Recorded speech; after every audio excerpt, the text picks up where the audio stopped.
అవుతున్నాయని చెప్పేసి మరి నాగేష్ గారు పాయింట్ రేజ్ చేస్తా ఉన్నారు. సో దేశ్కి నేత అన్నటువంటి కేసీఆర్ రాష్ట్రంలో కూడా దిక్కు లేకుండా పోయే పరిస్థితులు ఏర్పడుతున్నాయి అన్నటువంటి పాయింట్ని కాంగ్రెస్ పార్టీ తీసుకొస్తుంది. దీనికి ఏం చెప్తారు మీరు? అంటే ఇక్కడ కాంగ్రెస్ పార్టీ ఒకటి గుర్తించుకోలేదంటే ఉద్యమ పార్టీకి ఎప్పుడు మరణం ఉండదు, ఉద్యమకారులకు ఎప్పుడు మరణం ఉండదు. ఎవరొకరు పుడుతూనే ఉంటారు, ఉద్యమం చేస్తూనే ఉంటారు. దేశకి నేత కేసీఆర్ బరాబర్ ఈసారి. ఎందుకంటే తప్పకుండా భారత్ రాష్ట్ర సమితి జాతీయ పడగ, ఎందుకంటే రాజకీయంలో ప్రజాక్షేత్రంలో నిర్ణయం అనేది ప్రజలది. మహామహులు ఓడిపోయారు రాజకీయ క్షేత్రంలో. మన దేశంలో పెద్ద పెద్ద నాయకులు, పేరెన్నిక నాయకులు కూడా ప్రజాక్షేత్రంలో ఓడిపోయారు. దానికి ఓటమికి, నాయకత్వానికి, ఉద్యమానికి సంబంధం లేదు. ఆ, ప్రజాక్షేత్రం ఓడిపోయినంత మాత్రం ఉద్యమకారులుగా ఓడిపోయినట్ట, లేకపోతే ఆయన జీవితం అక్కడికే ముగిసిపోయినట్ట, అది కాదు కదా సబ్జెక్టు. ముఖ్యమంత్రి కేసీఆర్ గారి చరిష్మా భారతదేశం ముందుట, ప్రపంచం ముందుట. ఎందుకంటే ఒక రాష్ట్రాన్ని సాధించిన వ్యక్తిగా, రాష్ట్రాన్ని సాధించి ముఖ్యమంత్రి అయిన వ్యక్తిగా, పార్టీ నిలబెట్టి తెలంగాణ ప్రజల ఆకాంక్ష నెరవేర్చిన వ్యక్తిగా ముఖ్యమంత్రి గారికి అమోఘమైన గుర్తింపు, అమోఘమైన పేరు ప్రఖ్యాతులు ఉన్నాయి. ఈ రోజు మరొకసారి, ఆ రోజు ఎప్పుడైతే తెలంగాణ ఆంధ్రలో విలీనం చేసిర్రు, ఆ రోజు మద్రాసు నుంచి, ఆ రోజు అందరూ కదా అమాయకులైన తెలంగాణ అమ్మాయికి ఆంధ్ర అబ్బాయి నుంచి పెళ్లి చేసిరని ఆ రోజు చెప్పడం జరిగింది కదా కాంగ్రెస్ పెద్దలు అప్పుడు ఉన్న వాళ్ళు. కాబట్టి అటువంటి జరుగుతూ ఉంటాయి. ముఖ్యమంత్రి గారి చరిష్మా ఎక్కడ కూడా తగ్గదు. ఈ మా బాధ అంతా ఏంటంటే, ఈ యొక్క తెలంగాణ ప్రజలు మరొకసారి కాంగ్రెస్ ఉచ్చులో ఇరుక్కుంటున్నారేమో అని కొంచెం భయంగా, ఇబ్బందిగా అనిపిస్తోంది.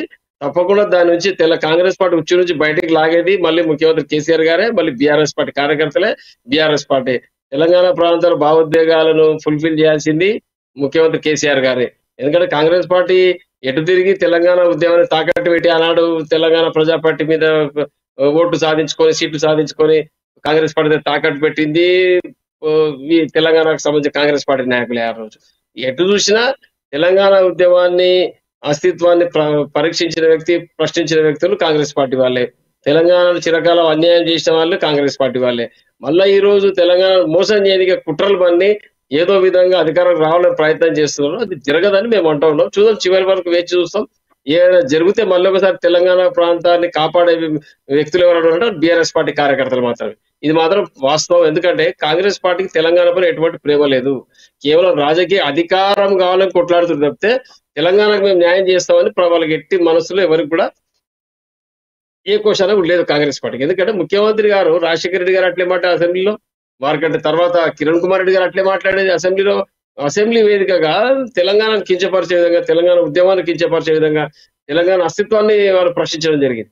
అటువంటి వ్యక్తులు ఈ రోజు అధికారంలోకి వస్తే మళ్ళీ తెలంగాణ ప్రాంతం ఏమైపోతుందో మరొకసారి మేధావులు కానీ, సమాజంలో విద్యావంతులు అందరూ ఆలోచన చేయాలి. ఈ రోజు ఏదో చిన్న చిన్న కారణాలు చూపించి అధికారం మార్చుకుంటామంటే మాత్రం మళ్ళీ ఇబ్బందులకు పోతాం. మన వేలుతో మన కన్ను పొడుచుకునే విధంగా తయారవుతుంది. కాబట్టి దీనిపైన ఆలోచన చేస్తాం. ఎందుకంటే ఇక రౌండ్స్ పూర్తి కావాలి, అధికారం ఎటు వస్తుంది. ఇక ఎటు చివరి ఏం జరిగినా కానీ, ఇటు బీఆర్ఎస్ గెలిచినా, అటు కాంగ్రెస్ గెలిచినా, తప్పకుండా బీజేపీ గెలిచినా, ఎవరు గెలిచినా ప్రజాక్షేత్రంలో తుదినే ప్రజలదే. వారు చెప్పిన, ఎందుకంటే దాని ఫలితం కూడా ప్రజలు అనుభవించాల్సిందే. కాంగ్రెస్ గెలిచినా, బీఆర్ఎస్ గెలిచినా, బీఆర్ఎస్ గెలిచే సంక్షేమ పథకాలు, కాంగ్రెస్ పెడితే అవినీతి పరిపాలన. ఇక దీనిపైన వేచి చూద్దాం. ముందు ఇంకా పూర్తి రౌండ్ పూర్తయింది. దానిపైన ఆలోచన చేస్తే తప్పకుండా ఇప్పటికైతే మాకు ఆకాంక్షలో ఉంది. ఖచ్చితంగా నెంబర్ గేమ్ లో గెలుస్తామని అనుకుంటా ఉన్నాం. ఒకసారి మనకు జిల్లాలో ఉన్నటువంటి పరిస్థితులు అండ్ నియోజకవర్గాలలో ఏ రౌండ్స్లో ఎంత కొనసాగుతూ ఉంది, ఎవరెవరు లీడింగ్లో ఉన్నారో ఒకసారి చూద్దాం. సో ముందుగా రామ్మోహన్ గారు, ఇక్కడ మీకు కుబ్దుల్లాపూర్లో కొంత కలిసి వచ్చేటువంటి అంశమే కనబడుతోంది. కుబ్దుల్లాపూర్కి వెళ్తే 13వ రౌండ్ నడుస్తూ ఉంది. 13వ రౌండ్లో 47,804 ఓట్ల లీడింగ్లతో మీ బీఆర్ఎస్ పార్టీ ఇక్కడ లీడింగ్ కనబడుతూ ఉంది. సో ఈ సీట్ ఆల్మోస్ట్ మీకు ఫైనల్ అయినట్టే చెప్పుకోవాలి, ఎందుకంటే ఆల్మోస్ట్ 13 స్థానాలకు వచ్చేసింది. అండ్ నెక్స్ట్ వచ్చేసి మనం చూసుకుంటే జూబ్లీ హిల్స్కి సంబంధించినటువంటి దాంట్లో ఇప్పుడు ప్రజెంట్ కాంగ్రెస్ లీడింగ్లో మొన్న ఆల్మోస్ట్ ఎంత 8th రౌండ్ వరకు కాంగ్రెస్ లీడింగ్కి వచ్చింది. ఆ తర్వాత మళ్ళీ 9th రౌండ్లో ఏకంగా 1688 ఓట్ల లీడింగ్లోకి బీఆర్ఎస్ వెళ్ళిపోయింది. సో ఇక్కడ కూడా బీఆర్ఎస్ కనిపిస్తూ ఉంది. అండ్ తర్వాత మనం చూసుకుంటే రౌండ్ నెంబర్ 12 ముగిసేటప్పటికి కుబ్దుల్లాపూర్కి సంబంధించినటువంటి అంశాన్ని మనం చూడడం జరిగింది. సో ప్రతి నియోజకవర్గంలో కూడా ఆల్మోస్ట్ మీ బీఆర్ఎస్ పార్టీకి సంబంధించినటువంటి లీడింగ్స్ ఎక్కడ కూడా తగ్గుతూ ఉన్నాయి. నిజామాబాద్ రూరల్లో చూస్తే 11వ రౌండ్ ముగిసిన నేపథ్యంలో ఇక్కడ కూడా లీడింగ్లో కాంగ్రెస్ ఉంది 8,000. ఎస్, నాగార్జున సాగర్లో మూడో గెలుపు కాంగ్రెస్, ఇది మూడో సీటు మళ్ళీ మనకు బ్రేకింగ్ అందుతా ఉంది. మూడో సీట్ను కూడా కైవసం చేసుకునే సిచ్యువేషన్స్ కనబడుతున్నాయి. మొదట అశ్వరావుపేటలో అండ్ తర్వాత ఇల్లందు, ఇప్పుడు మళ్ళీ నాగార్జున సాగర్ 3 స్థానాల్లో కాంగ్రెస్ పార్టీ సీట్లు కైవసం చేసుకో